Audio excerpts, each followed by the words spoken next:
Hi friends, welcome to Deepika reviews. ఈ video మీకు నచ్చినట్లయితే వీడియోని లైక్ చేసి షేర్ చేసి సబ్స్క్రైబ్ చేసుకోవడం మర్చిపోకండి.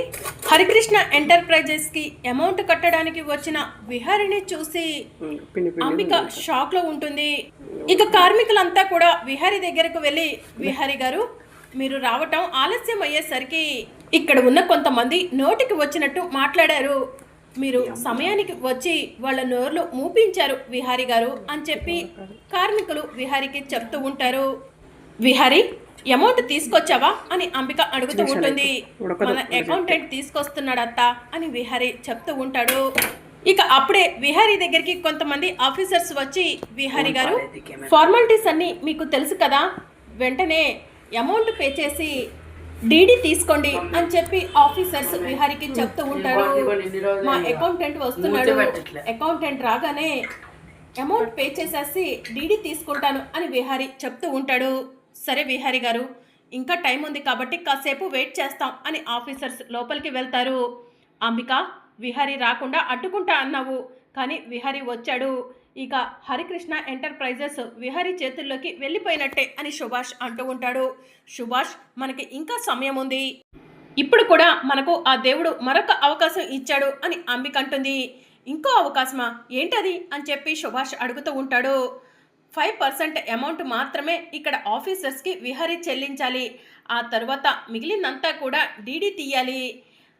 అకౌంటెంట్ అమౌంట్ తీసుకొని వస్తున్నాడని విహారీ చెప్తున్నాడు కాబట్టి అకౌంటెంట్ని అడ్డుకుందాం అని చెప్పి అంబిక అంటుంది. వెంటనే అంబిక రౌడీలకు ఫోన్ చేస్తుంది. ఎక్కడున్నారా అని అంబిక అడుగుతూ ఉంటుంది. జగదాంబ సెంటర్లో ఉన్నాం మేడం అని చెప్పి రౌడీలు చెప్తూ ఉంటారు. నేను ఒక కారు నెంబర్ చెప్తాను, ఆ కారులో ఉన్న అమౌంట్ మీ చేతుల్లోకి రావాలి అని చెప్పి అంబిక అంటుంది. సరే మేడం అని చెప్పి రౌడీలు చెప్తూ ఉంటారు. ఇక అంబిక కారు నెంబర్ చెప్పగానే రౌడీలు ఒక దగ్గర కాపు కాస్తూ ఉంటారు. ఇక అప్పుడు ఆ కారు అటుగా వెళ్తూ ఉంటుంది. రౌడీలు కారుని ఫాలో అవుతూ ఉంటారు. ఇదే కార్రా మేడం చెప్పింది అని రౌడీలు కారుని ఫాలో అవుతూ కారుని క్రాస్ చేసేసి ముందుకు వెళ్ళి కారుని ముందుకు వెళ్లకుండా అడ్డుకుంటూ ఉంటారు. కారులో ఉన్న అకౌంటెంట్ హారన్ కొడుతూ ఉంటాడు. ఎంతసేపటికి రౌడీలు కారు ముందు స్లోగా వెళ్తూ ఉంటారు.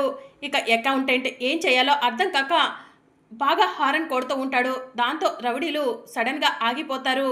వెంటనే కారులో నుంచి అకౌంటెంట్ కూడా దిగి, రేయ్ మీకు బుద్ధి లేదారా, హారన్ కొడుతుంటే సైడ్ ఇవ్వాలని తెలీదారా, అడ్డు తప్పుకోండి అని చెప్పి అకౌంటెంట్ రౌడీలతో చెప్తూ ఉంటాడు. ఏంటి మాకు బుద్ధి లేదా, హారన్ కొడితే సైడ్ ఇవ్వాలా, వస్తున్నా ఉండు అని చెప్పి రౌడీలు అకౌంటెంట్ దగ్గరకు వెళ్ళి అకౌంటెంట్ని కొడుతూ ఉంటారు. రేయ్ ఏంట్రా, నేనేం తప్పు చేశానురా, నన్నెందుకు కొడుతున్నారా, సైడ్ ఇవ్వమన్నందుకు కొడతారా అని చెప్పి అకౌంటెంట్ రౌడీలతో అంటూ ఉంటాడు. ఇక అప్పుడే లక్ష్మి, బామ్మ, హరికృష్ణ ముగ్గురు కూడా నడుచుకుంటూ బీచ్కి వెళ్తూ ఉంటారు. రౌడీలు అకౌంటెంట్ని కొడుతూ ఉంటే హరికృష్ణ చూస్తాడు. అమ్మా అటు చూడు, ఎవరో అంకుల్ని కొంతమంది కొడుతున్నారమ్మా అని హరికృష్ణ అంటాడు. పదనాన్న, అతన్ని చూస్తుంటే అమాయకుల్లా ఉన్నాడు, వెళ్ళి సేవ్ చేద్దాం అని లక్ష్మి అంటుంది. అమ్మ సిరి, దారిని పోయే ముళ్ళ కంపెనీ తగిలించుకోవడం అవసరం అమ్మా అని బామ్మ అంటుంది. బామ్మ అలా అంటున్నావేంటి, ఆ రోజు నడి రోడ్డు మీద ఉన్న నన్ను నీ ఇంటికి తీసుకెళ్ళావు, రౌడీల నుంచి కాపాడావు, ఆ రోజు నువ్వు ఎందుకు బామ్మ అలా అనుకోకుండా నన్ను కాపాడావు అని లక్ష్మి అంటుంది. అవునమ్మా, ఆ రోజు నేను నిన్ను కాపాడినట్టే ఈరోజు నువ్వు అతన్ని కాపాడుతా అంటున్నావు. నేనే తెలుసో తెలియకో తప్పుగా మాట్లాడాను, వెళ్ళమ్మా వెళ్ళి ఆ బాబుని కాపాడండి అని చెప్పి బామ్మ అంటుంది. బామ్మ ఈ స్నాక్స్ నీ దగ్గర పెట్టుకో అని చెప్పి లక్ష్మి అంటుంది. ఇక బామ్మకు స్నాక్స్ ఇచ్చేసి లక్ష్మి, హరికృష్ణ ఇద్దరు కలిసి రౌడీల దగ్గరకు వెళ్తారు. ఎవర్రా మీరు, ఎందుకు అతన్ని కొడుతున్నారు అని లక్ష్మి అంటుంది. నీకు అనవసరం, నువ్వు అనవసరమైన వాటిలో తలదూర్చకుండా ఇక్కడి నుంచి వెళ్ళు అని చెప్పి రౌడీలు అంటారు.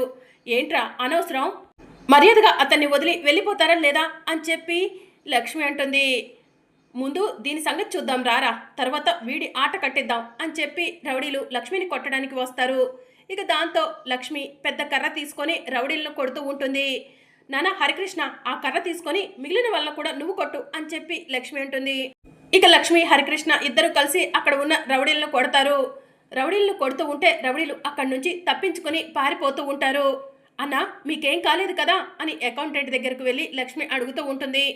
సమయానికి వచ్చి సహాయం చేశారు, చాలా థ్యాంక్స్ అమ్మా, నాకేం కాలేదు అని చెప్పి అకౌంటెంట్ చెప్తూ ఉంటాడు. అన్నా పదండి, మీకు రక్తం వస్తుంది, హాస్పిటల్కి తీసుకెళ్తాను అని లక్ష్మి అంటుంది. అమ్మా నేను హాస్పిటల్కు వెళ్తాను, కానీ నాకు ఒక చిన్న సహాయం చేయండి అని చెప్పి అకౌంటెంట్ అంటూ ఉంటాడు. ఏంటో చెప్పండి సార్ అని హరికృష్ణ అడుగుతూ ఉంటాడు.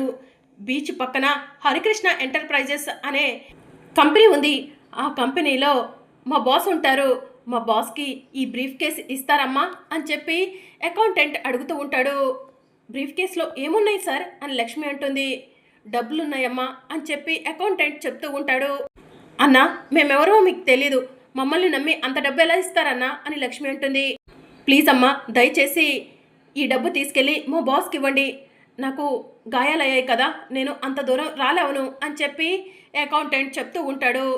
సరే అన్నా, మీ బాస్ నెంబర్ ఇవ్వండి, అక్కడికి వెళ్ళాక మీ బాస్కి ఫోన్ చేస్తాం, మేము వెళ్తుంది కూడా బీచ్ వైపే అని చెప్పి లక్ష్మి అంటుంది. సరే అమ్మా, ఆ కార్లో ఉన్న బ్రీఫ్ కేస్ తీసుకొచ్చుకో అని చెప్పి అకౌంటెంట్ చెప్తూ ఉంటాడు. ఇక అకౌంటెంట్ విహారీ నెంబర్ని కూడా లక్ష్మికి ఇస్తాడు. సరే అన్నా, నీ డబ్బుకి ఎలాంటి భయం లేదు, మీ సార్కి ఈ డబ్బు అందజేస్తాను అని చెప్పి లక్ష్మి అంటుంది. త్వరగా వెళ్ళండి అమ్మా, ఎక్కువ సమయం లేదు, అర్జెంటుగా మా బాస్కి డబ్బు చేరాలి అని చెప్పి అకౌంటెంట్ చెప్తూ ఉంటాడు. అమ్మా పద వెళ్దాం అని చెప్పి హరికృష్ణ అంటాడు. ఇక హరికృష్ణ, లక్ష్మి, బామ్మ ముగ్గురు కలిసి హరికృష్ణ ఎంటర్ప్రైజెస్ దగ్గరికి స్పీడ్గా వెళ్తూ ఉంటారు.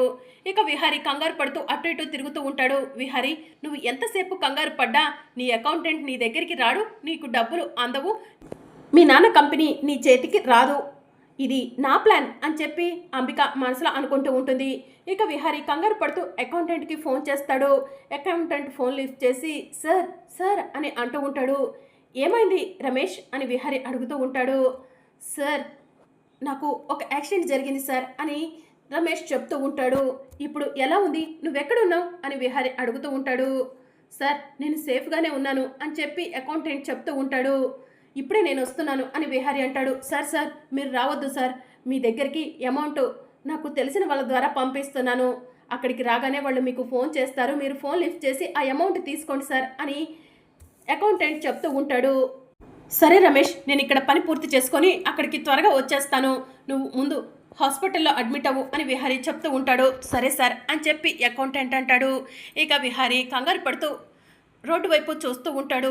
చూడు విహారీ, చూడు, రోడ్డు వైపు చూస్తూనే ఉండు, నీ అకౌంటెంట్ రాడు అని చెప్పి అంబిక మనసులో అనుకుంటూ ఉంటుంది. ఇక లక్ష్మి, హరికృష్ణ డబ్బులు పట్టుకొని హరికృష్ణ ఎంటర్ప్రైజెస్ దగ్గరకు వస్తారు. అకౌంటెంట్ ఇచ్చిన నెంబర్కి వెంటనే లక్ష్మి ఫోన్ చేస్తుంది. ఇక విహారీ ఫోన్ లిఫ్ట్ చేస్తాడు. హలో ఎవరు అని విహారీ అంటూ ఉంటే ఇక లక్ష్మి విహారీ గొంతును గుర్తుపట్టి ఇది విహారీ గారి గొంతులా ఉందే అని మనసులో అనుకుంటుంది. సార్, ఒక అతను రోడ్డు మీద డబ్బులున్న బ్రీఫ్ కేస్ని మీకు అందజేయమని ఇచ్చాడు, మీరు ఎక్కడున్నారు సార్ బీచ్ దగ్గర అని చెప్పి లక్ష్మి అంటుంది. హరికృష్ణ ఎంటర్ప్రైజెస్ అనే బోర్డు కనిపిస్తుంది చూడండి, అక్కడున్నాను, త్వరగా అమౌంట్ తీసుకొని వచ్చేయండి, ఎక్కువ సమయం లేదు అని విహారీ చెప్తూ ఉంటాడు. ఇప్పుడే వస్తున్నాను సార్ అని చెప్పి లక్ష్మి అంటుంది. ఇక లక్ష్మి డబ్బు తీసుకొని హరికృష్ణ ఎంటర్ప్రైజెస్ దగ్గరికి వస్తూ ఉంటుంది. ఇక విహారీ బయటికి వచ్చి వెయిట్ చేస్తూ ఉంటాడు. నాతో మాట్లాడిన అమ్మాయి ఎవరు, ఆ అమ్మాయి వాయిస్ బాగా తెలిసిన వాయిస్లా అనిపిస్తుందే అని విహారీ ఆలోచిస్తూ ఉంటాడు. ఇక లక్ష్మి డబ్బు తీసుకొని హరికృష్ణ ఎంటర్ప్రైజెస్ దగ్గరకు వస్తూ ఉంటే అంబికను చూస్తుంది. అంబికను చూసిన లక్ష్మి ఒక్కసారి షాక్ అవుతుంది. అంబికమ్మ ఏంటి ఇక్కడ ఉన్నారు, ఇప్పుడు నేను ఫోన్లో మాట్లాడిన అతను హరికృష్ణ ఎంటర్ప్రైజెస్ దగ్గర ఉంటా అని చెప్పాడు, అంబికమ్మ హరికృష్ణ ఎంటర్ప్రైజెస్ దగ్గరే ఉంది అంటే ఇప్పుడు నేను ఫోన్లో మాట్లాడింది విహారీ గారితోనా, విహారీ గారు అంబికమ్మ ఇక్కడున్నారేంటి అని లక్ష్మి ఆలోచిస్తుంది. వెంటనే తలపైన ముసుగు వేసుకుంటుంది. మళ్ళీ విహారీకి ఫోన్ చేస్తుంది. విహారీ ఫోన్ లిఫ్ట్ చేసి ఎక్కడున్నారు మీరు, మీకోసం నేను బయట వెయిట్ చేస్తున్నాను అని విహారీ అంటూ ఉంటాడు. నేను హరికృష్ణ ఎంటర్ప్రైజెస్ అనే బోర్డు దగ్గరికి వస్తున్నాను సార్ అని చెప్పి లక్ష్మి అంటుంది. నేను అక్కడే వెయిట్ చేస్తాను, త్వరగా రండి అని చెప్పి విహారీ అంటాడు. ఇక లక్ష్మి బోర్డు దగ్గరకు వెళ్ళేసరికి ఎదురుగా విహారీ ఉంటాడు. విహారీని చూసి లక్ష్మి కంగారు పడుతూ ఉంటుంది. ముఖం కనిపించకుండా ముసుగు వేసుకుని విహారీ దగ్గరకు వెళ్ళి సార్ ఇదిగోండి బ్రీఫ్ కేస్, మీ అకౌంటెంట్ ఇచ్చాడు అని చెప్పి చెప్తూ ఉంటుంది. థ్యాంక్స్ అండి, సమయానికి డబ్బు తీసుకొచ్చి అందించారు అని విహారీ అంటాడు. మీతో నేను కాస్త మాట్లాడాలి, 2 minutes ఇక్కడే వెయిట్ చేయండి, నేను ఈ డబ్బుని మా ఆఫీసర్స్కి పే చేసి వస్తాను అని విహారీ అంటాడు. సరే సార్ అని చెప్పి లక్ష్మి అంటుంది. ఇక విహారీ లోపలికి వెళ్తూ ఉండగా రేయ్ నువ్వేంట్రా ఇక్కడ అని చెప్పి హరికృష్ణను చూసి అడుగుతూ ఉంటాడు. సూపర్ మ్యాన్, ఈవిడ మా అమ్మ. మేము ఈ బ్రీఫ్ కేస్ ఇవ్వటానికి వచ్చింది మీకేనా అని చెప్పి హరికృష్ణ అంటాడు. అవునరా, నేను ఇప్పుడే వస్తాను, వెయిట్ చేయి అని చెప్పి విహారి లోపలికి వెళ్తాడు. అంబిక, నీ సెకండ్ ప్లాన్ కూడా ఫెయిల్ అయిపోయింది. ఆ అకౌంటెంట్ డబ్బుని విహారికి అందజేసేశాడు. విహారి డబ్బు పే చేసేస్తున్నాడు. ఇక విహారి చేతికి హరికృష్ణ ఎంటర్ప్రైజెస్ వెళ్ళిపోతుంది. ఇక నువ్వు అడ్డుకోలేవు అంబిక అని సుభాష్ చెప్తూ ఉంటాడు. ఏంటి సుభాష్, ప్రతిదీ కూడా ఈ మధ్య నేను అనుకున్నది అనుకున్నట్టు జరగట్లేదు అని చెప్పి అంబిక అంటుంది. నీకు బ్యాడ్ టైం నడుస్తున్నట్టుంది అంబిక అని సుభాష్ అంటాడు. ఈ అంబికకు బ్యాడ్ టైమా? నో, అలా జరగటానికి వీల్లేదు అని చెప్పి అంబిక అంటుంది. ఇక అప్పుడే అంబిక ఫోన్ రింగ్ అవుతూ ఉంటుంది. అప్పటి వరకు అంబిక సుభాష్ మాట్లాడుకుంటున్న మాటలను లక్ష్మి వింటుంది. సుభాష్ ఇప్పుడే వస్తాను అని అంబిక ఫోన్ మాట్లాడుకుంటూ పక్కకు వెళ్తుంది. అప్పుడు నాన్న హరికృష్ణ, నువ్వు బామ్మ దగ్గరకు వెళ్ళు, బామ్మ ఒంటరిగా ఉంది అని చెప్పి చెప్తూ ఉంటుంది. సరేమ్మా అని చెప్పి హరికృష్ణ అంటాడు. ఇక లక్ష్మి వెనుక నుంచి అంబిక దగ్గరకు వెళ్ళి అంబిక గొంతు పట్టుకొని, విహారి గారిని పతనం చేయాలని చూస్తున్నావేమో, నేనుండగా విహారి గారి పతనం నువ్వు చూడలేవు అని చెప్పి లక్ష్మి అంబికను అంటూ ఉంటుంది. ఏయ్, ఎవరు నువ్వు? నా గొంతు ఎందుకు పట్టుకున్నావు? నీకు దమ్ము ధైర్యం ఉంటే నా ముందుకు రా అని చెప్పి అంబిక అంటుంది. ఏయ్ అంబిక, ఇంకొకసారి విహారి గారి జోలికి రావాలని చూస్తే నీ చావు నా చేతుల్లోనే ఉంటుంది, జాగ్రత్త అని చెప్పి లక్ష్మి అంబికకు వార్నింగ్ ఇచ్చి అంబికకు కనిపించకుండా అక్కడి నుంచి వెళ్ళిపోతుంది. ఇక విహారి హరికృష్ణ ఎంటర్ప్రైజెస్ని సొంతం చేసుకొని అమౌంట్ అంతా కూడా పే చేసి ఆఫీసర్స్ దగ్గర నుంచి బయటకు వచ్చి లక్ష్మి కోసం చూస్తూ ఉంటాడు. ఎవరి కోసం ఎతుకుతున్నావు విహారి అని చెప్పి అంబిక అడుగుతూ ఉంటుంది. ఇక్కడ ఒక లేడీ, ఒక చిన్న బాబు ఉండాలి కదత్తా, చూసావా అని విహారి అంటాడు. చూడలేదు విహారి అని అంబిక అంటుంది. మరి అప్కమింగ్ ఎపిసోడ్లో ఏం జరగనుందో తెలుసుకోవాలనుకుంటున్నారా? అయితే ఛానల్ను సబ్స్క్రైబ్ చేసుకొని సపోర్ట్ చేయడం మర్చిపోకండి. Thank you for watching.